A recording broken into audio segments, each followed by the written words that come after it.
अस्सलामु अलैकुम वरहमतुल्लाहि वबरकातुहू नहमदुहु व नुसल्ली अला रसूलिहिल करीम अम्मा बाद फ़ाऊज़ु बिल्लाहि मिनश शैतानिर रजीम बिस्मिल्लाहिर रहमानिर रहीम रब्बी ज़िदनी इल्मा। हज़रत अबू कतादा फरमाते हैं कि अल्लाह ताला ने सितारों को 3 मकासद के लिए पैदा किया।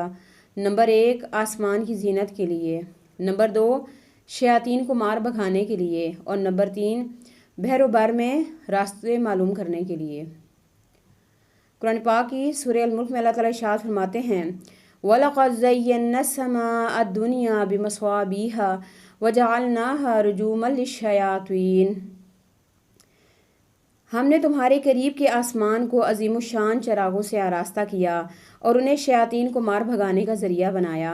सूरह नहल में अल्लाह ताला इरशाद फरमाते हैं वहुवल्लज़ी जअल लकुमुन नुजूम लितहतदू बिहा फ़ी ज़ुलुमातिल बर्रि वल बहर। अल्लाह ताला वो ज़ात है जिसने तुम्हारे फ़ायदे के लिए सितारों को पैदा किया ताकि तुम इनसे खुश्की और समंदर की तारीकियों में रास्ते मालूम कर सको। ये बात यहाँ पे बिल्कुल वाज़ेह हो चुकी है कि सितारों को सिर्फ़ 3 मकासद के लिए पैदा किया गया है। इसके अलावा अगर कोई इसमें से अपनी राय कायम करे तो अपना दुनियावी हिस्सा और दीनी हिस्सा दोनों ज़ाया कर बैठेगा, और अपनी राय से जब कोई फ़ैसला करेगा तो वो राय उसको गुमराह कर देगी। हम एक एक करके देखते हैं। सबसे पहले अल्लाह ताला ने खूबसूरती के लिए बनाया है। रात की खूबसूरती, आसमान पे सितारे हैं।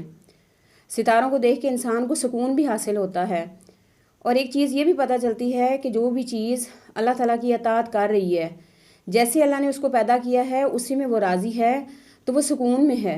आपने कभी नहीं देखा होगा कि आसमान पे सितारों की आपस में लड़ाई हो रही हो या सूरज चाँद की। क्यों? इसलिए कि अल्लाह ताला ने उनको अपनी अताअत के लिए पैदा किया है, यानी वो अल्लाह ताला की अताअत कर रहे हैं। तो ये चीज़ हमारे लिए भी है कि जिस मकसद के लिए अल्लाह ताला ने हमें दुनिया में भेजा है, अगर उसी मकसद के मुताबिक हम ज़िंदगी गुजारेंगे तो हमारी ज़िंदगी में ऐसे ही सुकून होगा। फिर नंबर 2 शयातीन को मार भगाने के लिए। ये जो अक्सर शाबे साकिब आता है और आके फ़ौरन गायब हो जाता है, तो कहा जाता है कि इस वक्त दुआ मांगनी चाहिए, दुआ कबूल होती है, और ख़वातीन दुआएं मांगने पे लगी हुई होती हैं। इसकी जो असल हकीकत है वो ये है कि ये एक हिंदवाना रस्म है कि उस वक्त दुआ मांगी जाए। क्या अल्लाह के रसूल ने इसकी इजाज़त दी है? क्या कुरान और हदीस में इसका इल्म है? नहीं। आप सल्लल्लाहु अलैहि वसल्लम ने फरमाया कि कबूलियत के मुख्तलिफ औकात हैं। नंबर 1 बारिश के वक्त दुआ मांगी जाए तो कबूल होती है। नंबर 2 अज़ान का जवाब दे के दुरूद शरीफ पढ़ के और अज़ान के बाद की जो दुआ है वो पढ़ के उस दुआ करें, दुआ कबूल होगी। फिर इसी तरह मुसाफिर की दुआ कबूल होती है।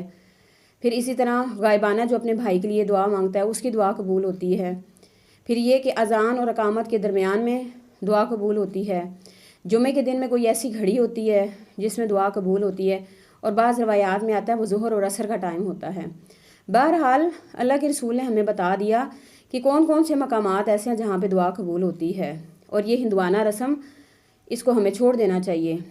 आप सल्लल्लाहु अलैहि वसल्लम ने फरमाया कि जो काहिन होते हैं, जादूगर होते हैं, उन्होंने जिन शयातीन को कैद किया हुआ होता है।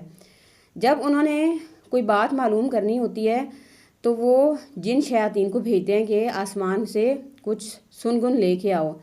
तो आप सल्लल्लाहु अलैहि वसल्लम ने फरमाया एक जिन खड़ा होता है, उसके कंधे के ऊपर दूसरा खड़ा होता है, दूसरे के कंधे के ऊपर तीसरा खड़ा होता है, और तीसरे के कंधे के ऊपर चौथा। फिर यूँ करते करते ये आसमान तक चले जाते हैं। जब अल्लाह ताला हज़रत जिब्राइल को बुला के किसी काम का हुक्म देते हैं तो हज़रत जिब्राइल अलैहिस्सलाम वापस आके फ़रिश्तों को बताते हैं कि अल्लाह ताला ने फ़लाँ फ़लाँ चीज़ का हुक्म दिया है, तुम्हारा दिल मुतमिन है। मुतमिन होता है, लेकिन फिर भी एक दूसरे से वो डिस्कस करते हैं।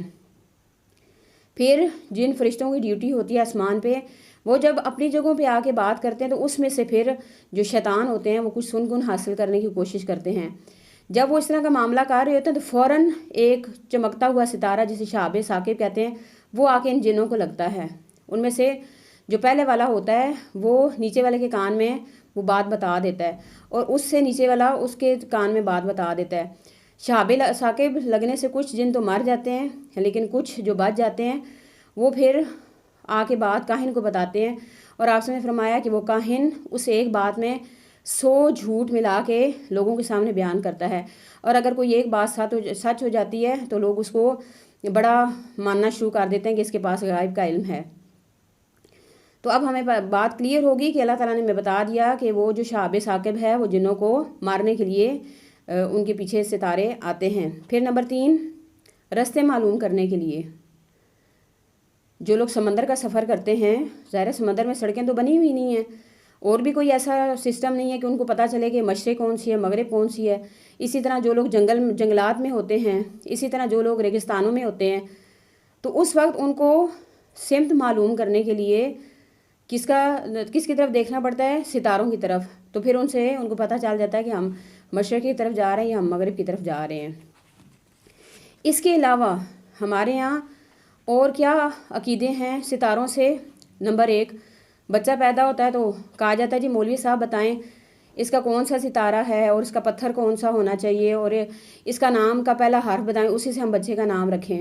پھر اسی طرح جب رشتہ طے کیا جاتا ہے تب بھی کہتے ہیں کہ جی ان کے ذائچے بنوائیں اور ستاروں سے پھر ان کی آپس میں ان کا ملاپ کریں کہ کیا ان کی تقدیر ایک دوسرے سے مل رہی ہے یا نہیں مل رہی ہے۔ اور ہم کس میں کرتے ہیں؟ ہم سے پوچھتے ہیں کہ یہ ہفتہ آپ کا کیسا رہے گا۔ اکثر آپ نے اخباروں میں دیکھا ہوگا کہ آپ کا برج کون سا ہے اور اس کے مطابق پھر سارے وہ کام بتائے جاتے ہیں۔ تو یہ ساری لایانی چیزیں ہیں۔ پھر اسی طرح جب کسی کے حالات خراب ہوتے ہیں تو اس کو لوگ کہتے ہیں لگتا ہے آج کل تمہارے ستارے بڑے گردش میں ہیں، تو ایسی بات بھی منہ سے نہیں نکالنی چاہیے۔ پھر آپ صلی اللہ علیہ وسلم نے فرمایا، اللہ تعالیٰ فرماتے ہیں آج صبح بہت سے لوگ مومن ہو گئے اور بہت سے لوگ کافر ہو گئے۔